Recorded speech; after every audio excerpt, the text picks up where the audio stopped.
আমার আজকের লোকেশন হলো লক্ষ্মীকান্তপুর। এই লোকেশনে আমার অনেক প্রবলেম ফেস করতে হয়েছে। চলো সবটা তোমাদের সাথে শেয়ার করব। হাই, আমি সিমরান। আমার নতুন ব্লগে সবাইকে ওয়েলকাম। ফার্স্টেই আমি আমার মেকআপের প্রোডাক্ট অ্যান্ড হেয়ারের প্রোডাক্টগুলো গুছিয়ে নিয়ে বার হয়ে গিয়েছিলাম লক্ষ্মীকান্তপুরের উদ্দেশ্যে।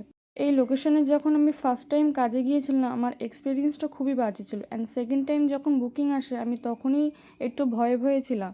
বাট দিদিকে যখন জিজ্ঞাসা করি তখন বলেছিল স্টেশন থেকে মাত্র 5 মিনিটের দূরে। আমার ফার্স্ট এক্সপিরিয়েন্সটা এতটাই বাজে ছিল যে আমি সেকেন্ড টাইম বুকিং নিতে একটু ভয়ে ছিলাম।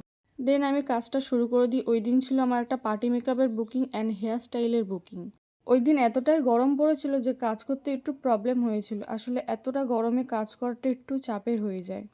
দেন লুকটা কমপ্লিট হয়ে যাওয়ার পর আমি কিছু ফটো ভিডিও নিয়ে নিচ্ছিলাম, অ্যান্ড তোমাদের কেমন লাগলো কমেন্টে জানিও। তারপর আমি ট্রেন ধরার উদ্দেশ্যে বার হয়ে গিয়েছিলাম। ভিডিওটা ভালো লাগলে ফলো করে দিও। দেখা হচ্ছে নেক্সট ব্লগে।